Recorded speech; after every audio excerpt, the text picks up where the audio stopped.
Saya mikir gitu kan, judulnya begitu.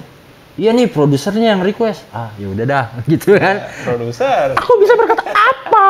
Gitu. Yang penting jam terbang sih sebenarnya. Duit. Dika tuh teman saya dulu motret hantu, Pak. Hantu dipotret-potretin coba dah.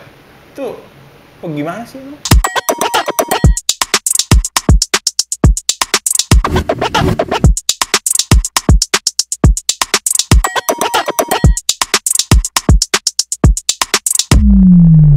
Ngocok mas, ngocok terus. Halo brother ganteng, yoi. Podcast pertama gua nih. Nah, kenalin ini Abdul Farid alias AP Ucup Bajuri anjing. Datang pakai baju bola mulu, tai banget. Baru ini gua pakai baju bola. Ah, sering anjing. Apaan? Lah iya, sering banget kan. Udah kayak Ucup Bajuri jadinya lu gitu. Abang Saidnya ya? Yang orang Arab. Aneh ente tuh. Arabnya kan udah ada gitu kan. Turunan yang tak diaku. Turunan. Saya tanyakan. Gua kenalin dulu nih. Dulu ini tangga gua. Sekarang jadi kameramen gue ya, anjay. Megangin kamera aja. Nah, jadi dibilang podcast enggak lah, anjir, biasa banget ini. Cuman kayak iseng-iseng aja. Iya, gue cuman pengen ngobrol aja seputar dunia cowok ya kan. Gimana, Rit? Apanya gimana? Apa kabar? Dah. Si anjir Biasa basi anjir tiap hari ke rumah gua. Bosan udah. Ngobrol apa enaknya kita Rit hari ini, Rit? Gimana kalau misalkan saya mengajukan pertanyaan yang memang saya udah simpen dari dulu gitu. Kita kan kenal baru nih bisa dibilang. Yeah. Maksudnya belum setahun sampai puluhan tahun gitu kan. Masih baru gitu. Kita tuh pertama deket ya, kenal. Kalau kenal mungkin tahu muka. Iya. Karena perbedaan usia gua sama Dul jauh banget. Ada 10 tahunan, 11 tahun. 10 tahun.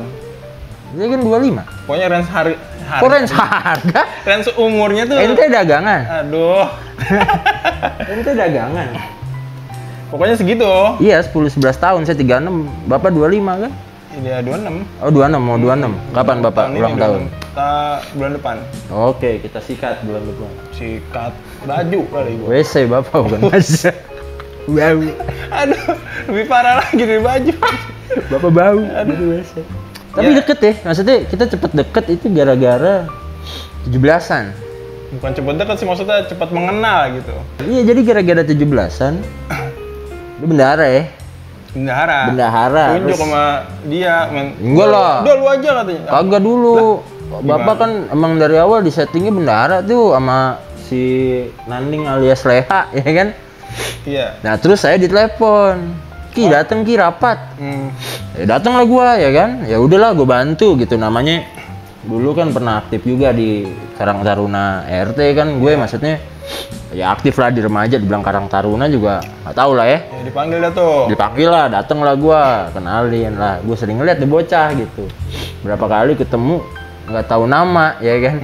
Berapa kali ketemu gua kagak tahu nama. Tahu tuh cengar-cengir salim aja nih bocah ya kan so akrab Lagi sekolah waktu itu. Ya, lu masih STM ya? STM. Masih di STM. Ini kayak orang belakang nih, cuman nggak tahu samperin aja.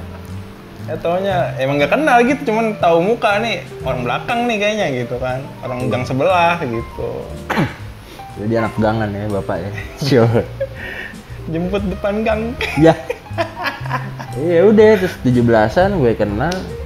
Terus gue emang dari dulu seneng sama anak muda yang pengen belajar dalam gitu sama banyak hal. Gue seneng aja gitu dalam arti ya karena gue juga seneng share dari dulu kan. Maksudnya gue seneng ngobrol, gue seneng diskusi. Belakangan emang nggak ada saya temen buat diskusinya. Tapi ketemulah nih sama satu lagi Firda tuh. Firda megang acara ya. Ya megang. Angkatan lu ya Firda ya? Enggak, jauh dia. Firda angkatan siapa? Angkatan siapa? Angkatan TNI dia. Pak Ciduk Bapak. Angkatan siapa dia? Di bawah Bapak ya? Di bawah saya jauh dia. Ya udah bawah lu ya. 5 atau 5 tahun? 6 tahun. Oh iya? Berarti 2 bulan dia? 2 bulan dia. Berarti udah mau nikah Bapak belum aja? Saya ntar. Saya ntar. Weh, sedih banget. Pokoknya yang nonton ntar. Apaan? Nikahnya. Peduli setan. Bapak mau nikah kapan? Mereka juga nggak peduli bapak mau nikah kapan. Aduh. Mau Ya. nanya mulu. Ya, intinya begitu. Jadi saya ketemu dia, udah beres nih 17-an, iseng saya, ada yang mau belajar motret nggak gitu. Maksudnya gara-garanya dulu pas 17-an, bantuin lu pegang kamera nih, tes dong fotoin. Hasilnya parah banget, jelek-jelek. Waktu itu cuma bisa mainin ISO doang.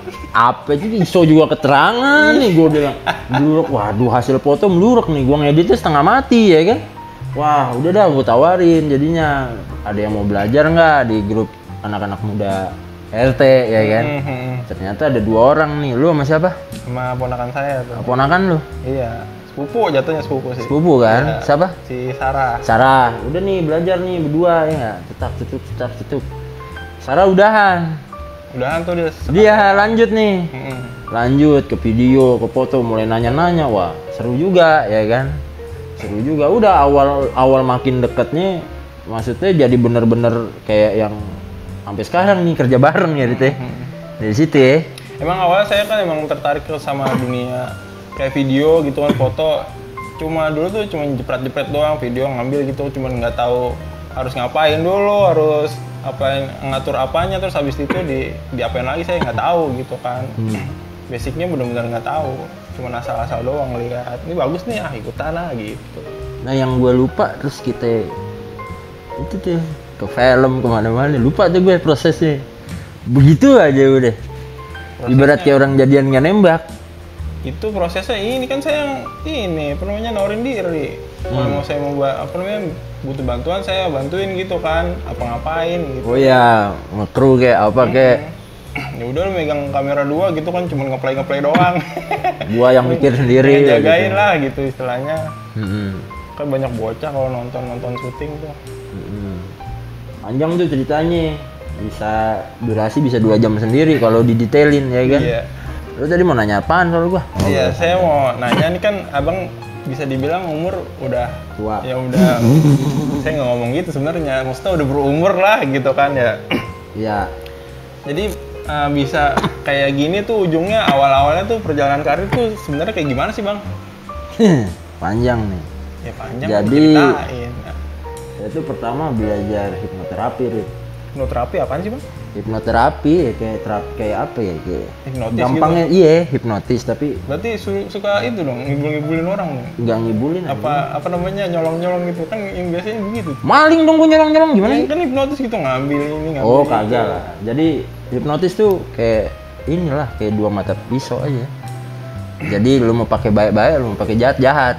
Ibarat ilmu dah. Iya sama, kan namanya ilmu. Iya. Saya belajar, saya ngambil kurs dulu di IBH, Indonesian Board of Hypnotherapy. Saya lupa tahunnya tuh antara 2010-an sampai 2011 lah. Saya lupa. Nah, awalnya lucu, gara-gara saya pasien.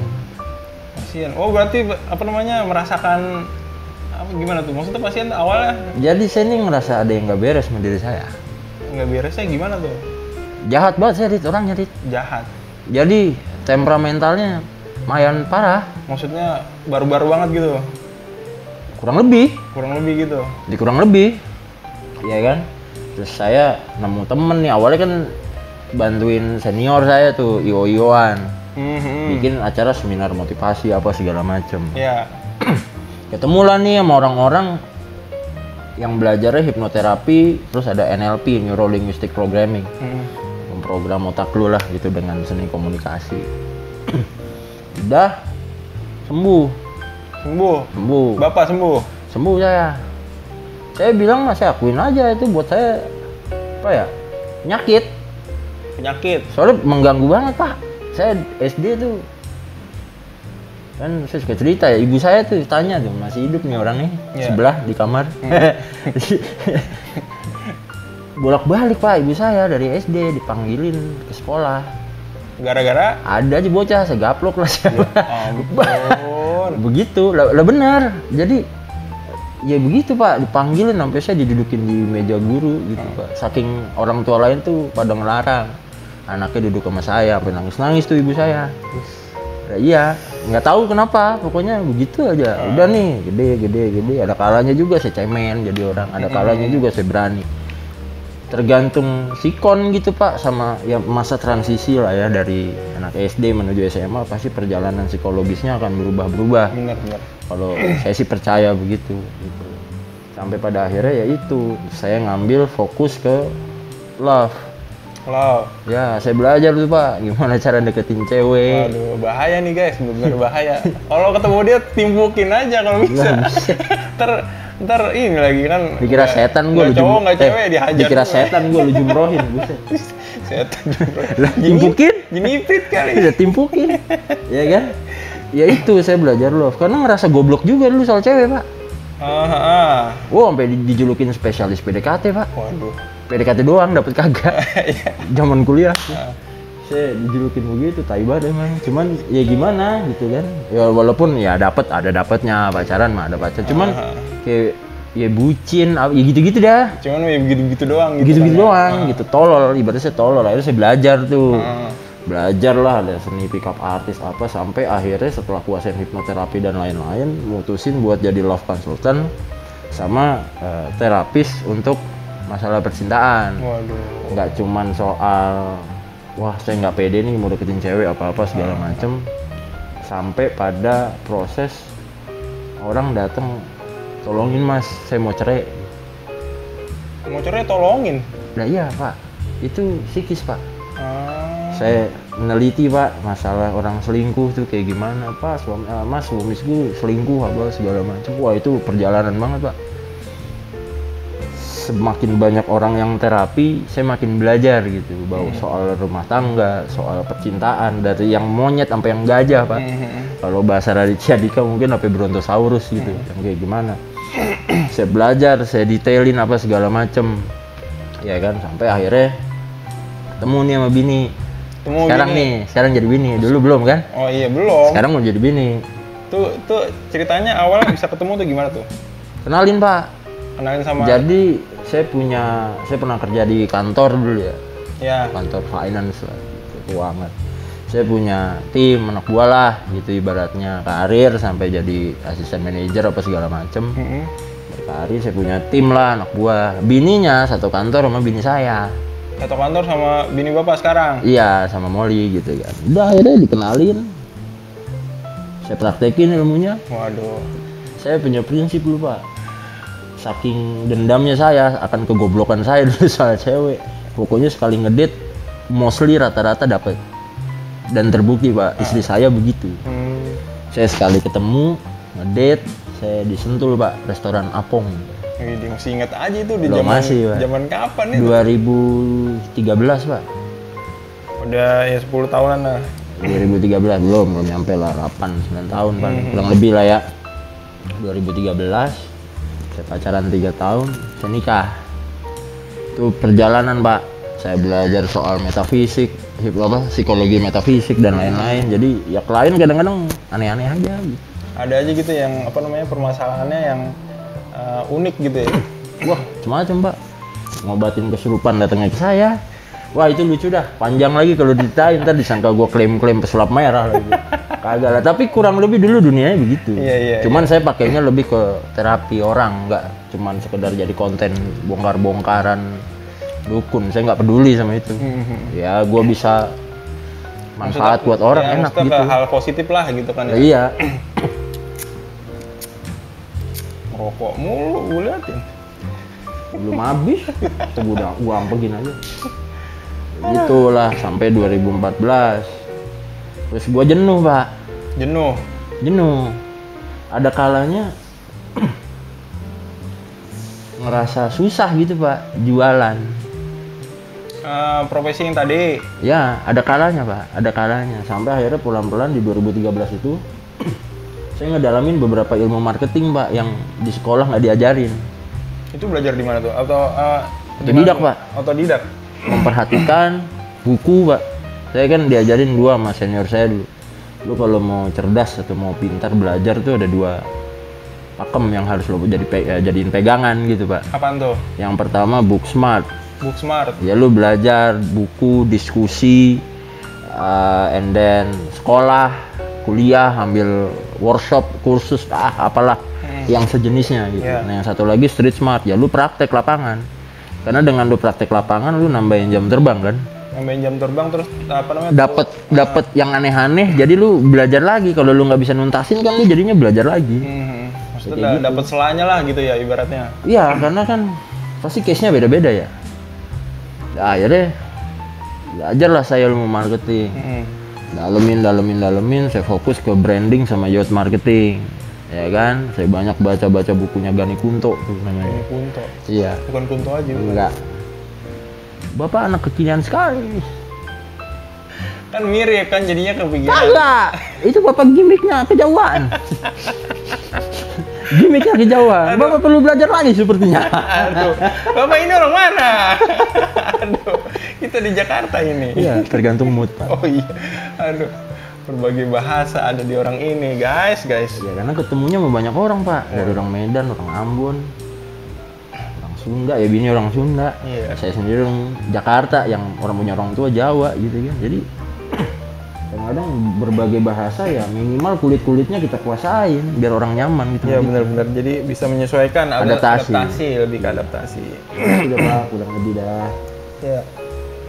Terus bisa ke dunia perfilman tuh, saya lihat abang tuh kan ada bisa nulis gitu kan. Saya ceritanya tuh kan kemarin-kemarin bisa pernah apa namanya ngederek ya apa tuh? Ya iklan Pak. Iklan ya. Sutradarin iklan, video iklan. klip. Video klip tuh awal-awalnya tuh ceritanya. Sebelum sama Bapak ya. Sebelum sama saya ya iya kalau sama saya berarti kan bareng sama saya gimana? Ya gitu dah. Gimana tuh awalnya tuh saya agak maksudnya kan udah cerita nih. Maksudnya udah cerita kan saya ngikut abang nih. Udah cerita cuman saya awalnya detailnya tuh gimana sih? Sebetulnya agak lupa-lupa ingat karena hidup saya tuh kayak ngalir aja gitu Pak. Saya suka mencoba hal baru kan. Terus saya tuh sempet selama jadi konsultan brand atau ya pasti akan bermarketing kan itu akan berhubungan sama iklan ya Pak ya. Ya. Iklan. Saya ngelihat kalau orang bikin video begini amat ya. Maksudnya bukan saya merendahkan gitu tapi masa sih UKM segini gitu. Ya. Kasihan saya. Ya kan kerjain orang gua bisa bikin pakai video apa ya saya namanya klien kan taunya kita pakai kamera bagus Pak lu mau sewa kayak lu mau apa gitu kan ya kan bayarnya mahal UMKM ya itulah saya belajar biar bisa ngebantu mereka dengan biaya yang relatif terjangkau ya kan karena kan semua sebetulnya bisa diakalin Pak cost produksi itu ya kan Bapak udah tahu sendiri lah kita bikin filmnya cuma berdua Pak orang sarap gitu ya. Pinggir balik. Ya, nah itulah awalnya. Cuman saya nyari partner dulu Pak, susah. Partner susah Pak. Maksudnya partner yang begini nih. Lu bisa video gitu. Ya kan? Lu bisa video. Mahal kok, mahal gitu. Setanya tuh harganya mahal. Lah UKM gak bakal sanggup ini. Belum jatah gua gitu kan. Ya, kalau gua yang paketin gitu kan, bahasanya kan gitu kita ngebundling lah ibaratnya. Mahal, gedek akhirnya saya belajar sendiri Pak. Belajar sendiri deh tuh? Iya, tapi awalnya lucu. Saya ngerekrut karyawan berapa kali, berapa tim gitu ada tim Pak. Sampai saya megang terakhir Pilpres Pak. Aduh kesebut. Ya, tapi begitu Pak. Saya pakai tim Pak. Tapi direct aja saya gitu. Oh nggak direct doang? Ngedirect doang, karena saya nggak ngerti kamera. Belas nggak ngerti Pak. Belas kamera aja minjem Pak sama teman saya itu masih pakai Fuji HS5 Pak jadul banget. Gue pakai tim, gue nggak ngerti sama sekali kamera. Belas gue nggak ngerti. Perjalanan ngekonten lah buat iklan apa segala macem. Covid Pak. Covid. Iya. Proyek kagak ada Pak. Ya saya nggak bisa ngegaji anak-anak. Ibaratnya begitu. Saya nggak bisa ngegaji. Udah nih saya lepas kan dengan berat hati kasihan gitu cuman ya mau gimana gitu kan udah. Nggak ada kerjaan Pak ya sama-sama kasihan dah ibaratnya ya, iya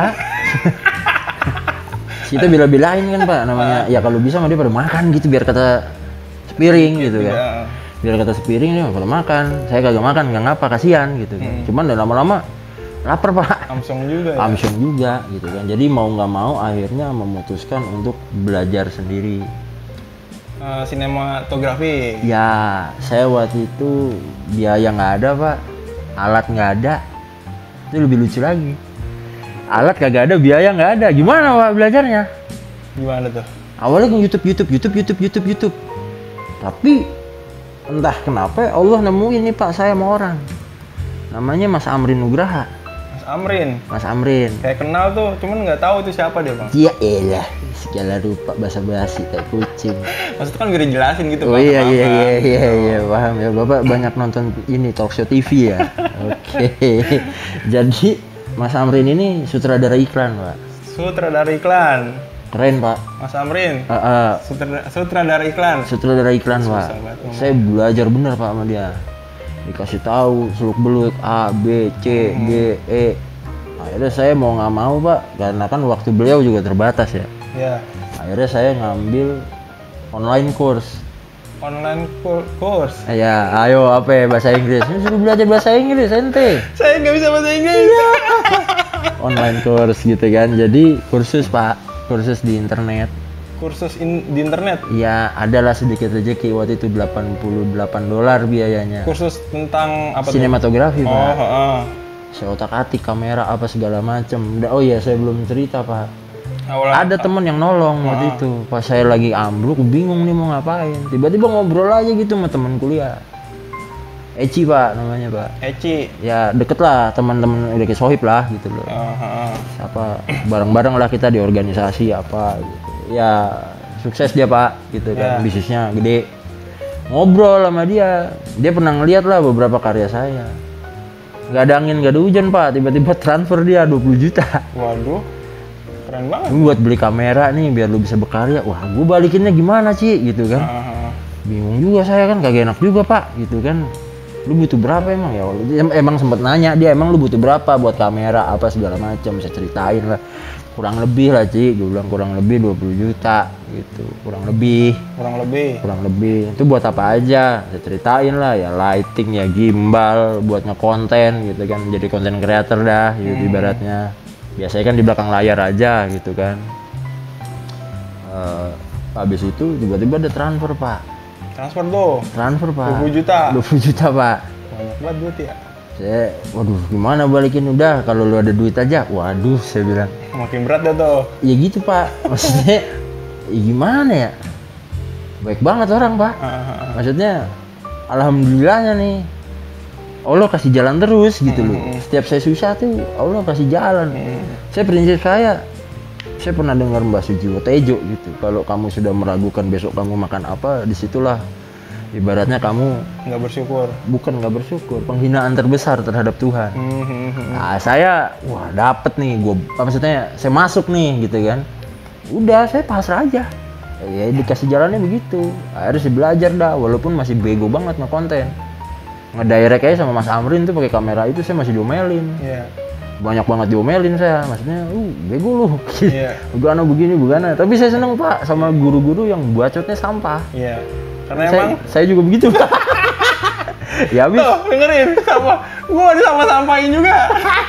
Jadi saya mikir, Pak, karena cuman pil pahit yang bisa ngobatin penyakit. Benar sih, benar. Jadi mendingan pahit saya, Pak, daripada manis. Udah bagus ini Rifki. Akhirnya saya sombong ya kan. Iya, benar-benar. Saya nggak belajar nanti. Ya nggak? Iya. Begitu dah. Jadi saya belajar tuh, online course saya belajar, ya kan, kursus saya buka tiap hari, kayak orang gila, Pak. Iya, tiap hari, Pak, depan komputer belajar, kamera, ngoperasiin apa, saya pelajarin, Pak, bedanya Canon, Sony, semua bagus, semua bagus. Kamera itu, kalau kata beberapa teman saya yang udah duluan, Pak, di industri konten kreator, sinematografi, Pak. Ya, maksudnya alat itu gimana lu nya? Lu mau pakai alat paling mahal juga kalau dasar lu bego aja gitu kan. Lu nggak mau belajar, lu nggak mau mikir, lu nggak punya sense-nya gitu kan. Ya sama aja gitu. Tapi balik lagi tetap, kalau buat saya sih kamera kan seberapa nyaman. Bener. Akhirnya gue pilih lah Sony. Waktu itu yang saya beli pertama tuh ZV-1, Pak. ZV-1. Iya, karena harga masuk. Terus ya ibaratnya Ya menurut saya lumayan Lumayan. gitu, walaupun pasti ada kekurangan. Cuman ya alhamdulillahnya saya pakai Pak berkarya sampai sekarang. Termasuk bikin film sama Bapak gitu kan. Jadi perjalanannya begitu Pak di awal. Nah sampai pada akhirnya, emang awalnya nih saya suka film. Awalnya emang suka film gitu? Suka Pak. Yang saya perhatiin tuh kalau film banyak warnanya keren nih gitu. Terus story-nya bagus nih. Kadang-kadang sok-sokan mengkritik Pak, walaupun bego sebetulnya. Saya sih nggak bilang saya pintar gitu, cuman ya belajar aja gitu. Jadi menurut saya apa ya yang kurang? Kalau menurut gua, kalau ceritanya diginiin lebih asik nih. Lebih asik nih gitu kan. Sampai pada akhirnya perjalanan diminta nulis Pak. Minta nulis? Iya, padahal saya paling bete banget nulis. Ya, terus gimana tuh? Orang berapa kali ya zaman jadi pembicara seminar gitu, apa motivasi atau apa, bikin buku dong lu. Buset, lama banget Pak. Iya, tapi jadi ada bukunya? Ada satu, cetak sendiri. Sedih banget ya, maksudnya kagak pakai publisher gitu, apa Gramedia, kagak Pak, nyetak sendiri, modal sendiri, seperak 2 perak. Jual, ada lebihan, produksi lagi gitu. Jadi setiap seminar itu Bapak jualin gitu? Buku, iya, tentang marketing Pak, namanya Easy Marketing. Jadi fundamentalnya pemasaran dulu. Tahu buku juga udah kemana tahu? Ya ampun, karya saya dulu ada satu, ya karena nggak suka nulis Pak. Nggak suka nulis? Baca aja, bisa dibilang orang baca buku masih rangkum kali. Yang saya suka aja yang saya baca gitu. Judul. jadi kalau orang-orang kan ya baca dulu sampai habis gitu kan ya, distabiloin gitu. Kalau dia kagak, dia baca langsung distabiloin gitu. Pakai otak lagi, nggak pakai stabilo juga. Ya maksudnya jadi, ibaratnya begitu. Wih, topiknya menarik nih, gue baca. Wah intinya begini, udah tutup. Najis semua. Tapi ya lucu memang, tato jadi nulis.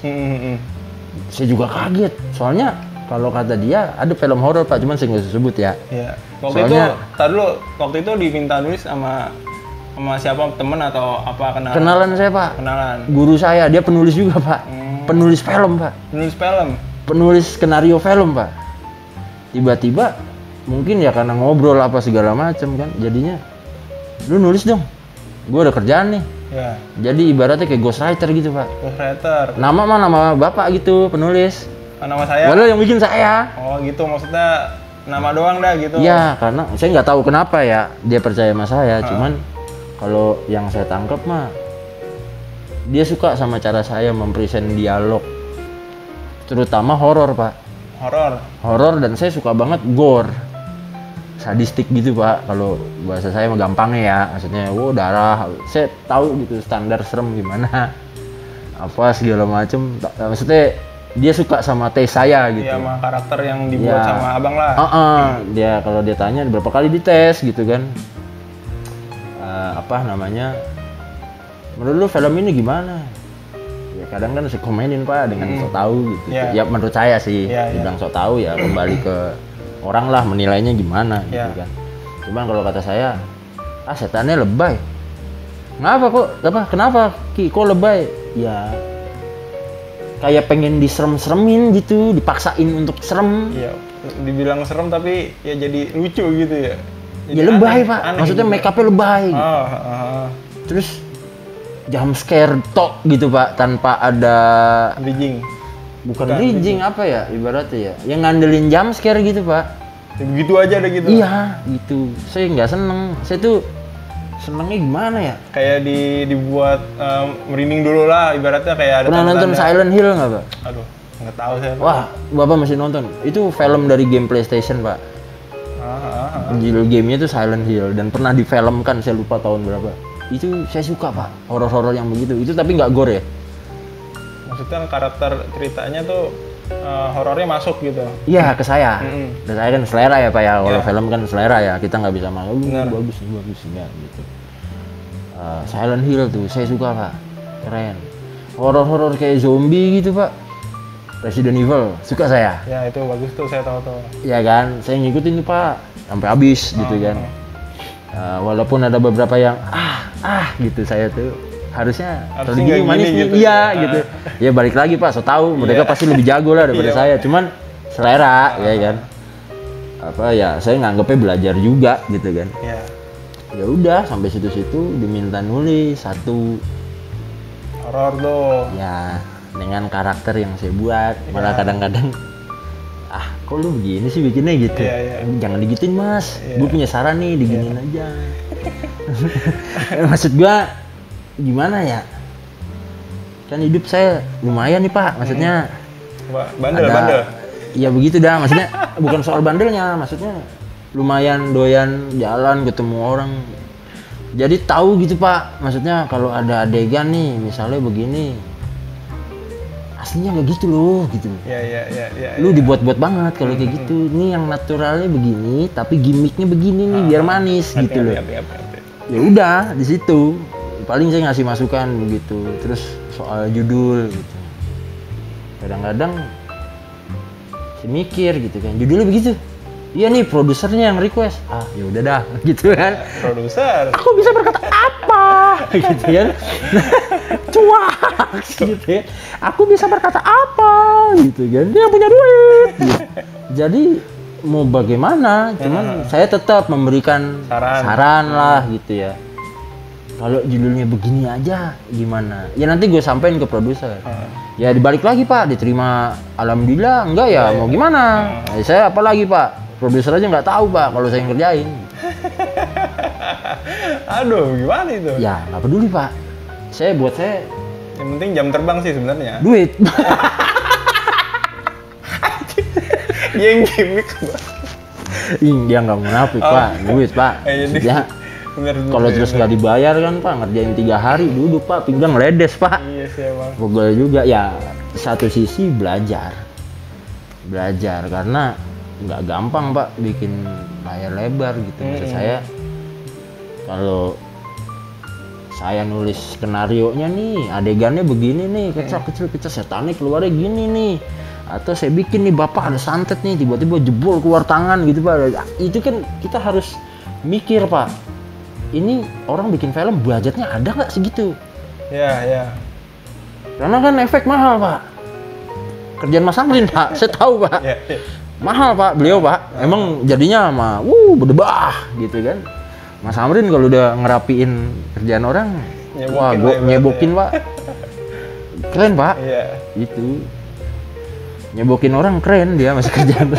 Ya saya nggak perlu sebut ya. Daripada saya disomasi. Tapi bagus pak. Jadi saya tahu gitu. Ketika saya mainnya sama Kang Parfum kan saya bawa wangi kalau kata orang-orang dulu mah gitu kan. Saya main sama Samrin nih. Jadi standar saya sama permainan efek ke bawah. Mau nggak mau. Karena ini sih kerjaan gua, terus saya kadang-kadang ngeliat timnya dia tuh Mas Priyo kalau lagi ngedit kan. Ya ribet deh Mas gitu. Ya iya Ki katanya. Emang lu pakai loot gitu kadang-kadang. Lu malas gitu dia. Diomelin Pak saya. Iya. Ya gimana Mas? Biayanya, waktunya, gue bilang gitu kan. Ya sudah lah ya.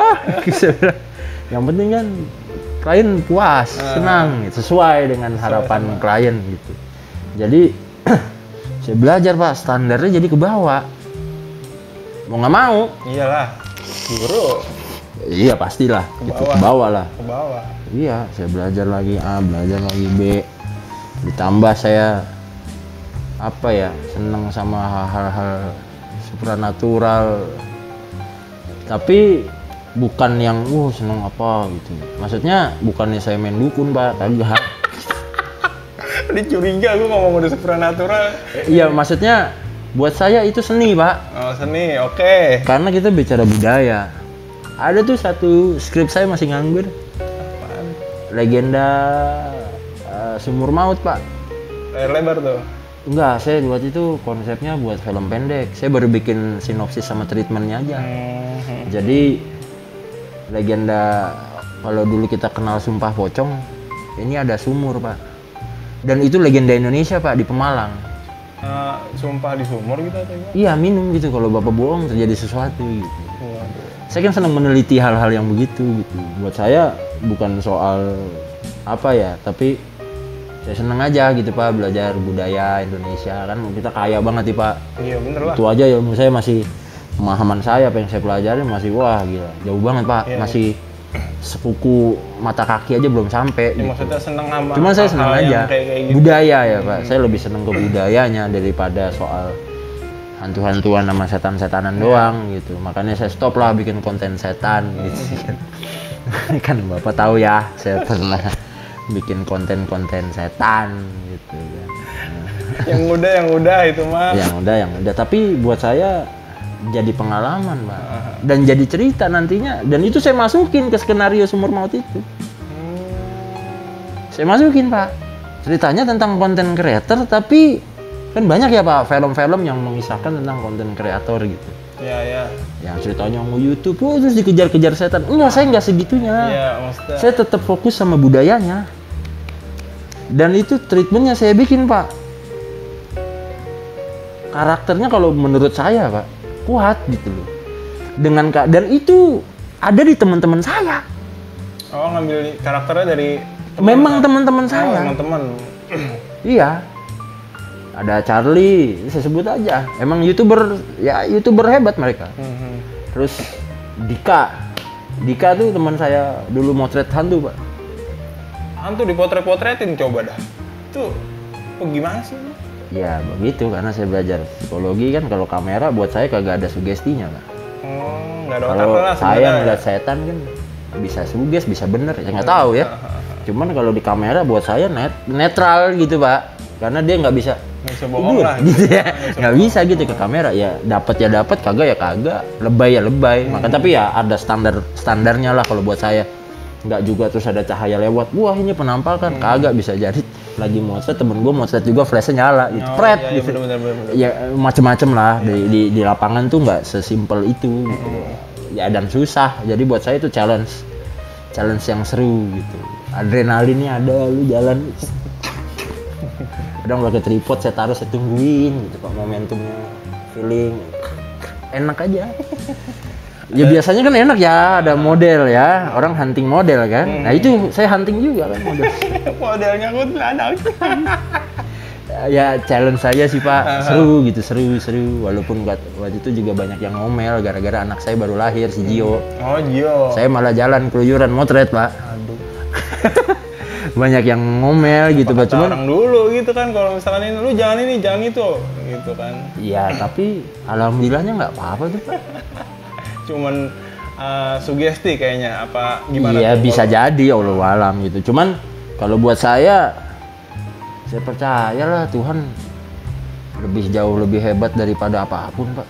Jadi kalau saya yakin saya di backing Pak, ibaratnya di backing sama Tuhan, ya kenapa juga saya harus musingin hal-hal yang kayak gitu. Bener sih. Yang penting saya tetap sopan, menjaga etika ketika di Iya. tempat-tempat hunting, maksudnya tidak berusaha untuk Jangan nantang lah arogan gitu ya, nantang lah. ya. Jangan nantang guys. Ente ya, Walaupun nantang-nantang. ya Kayak ada tuh YouTuber nantang-nantang mulu. salah Ada. ya Ada banyak pokoknya. Pak, nantang-nantang banyak Pak. Maksudnya kalau saya bukannya gimana, kalau soal takut enggak, tapi ya lu hidup bertetangga kan. Saya sih believe mereka ada, eksis gitu kan. Ya lu hidup, kita aja sebelah-sebelahan, Aja lah gitu ya. kita aja sebelah-sebelahan kan tahu sopan santun Pak. Musik jangan nyetel kenceng-kenceng, ya kan. Kadang orang nyuci mobil airnya ngalir aja pada protes gitu. Ya apalagi ya kita hidup bertetangga lah dengan mereka, bahasanya kan. Walaupun dunianya beda, ya saya cuman menjaga itu aja. Lagian ngapain ditantang, orang ada. Ya kan bahasa gitu, kita nggak tahu di sebelah kita tiba-tiba kamera ini merekam. Iya bener juga sih. Aduh, merinding disco ini. Ya, kagak, ya gimana disco Pak? Lo mau disco sama setan Pak? Ada kalau lagi disco setannya banyak tuh. Rit. Udah, jangan bahas yang itu Pak.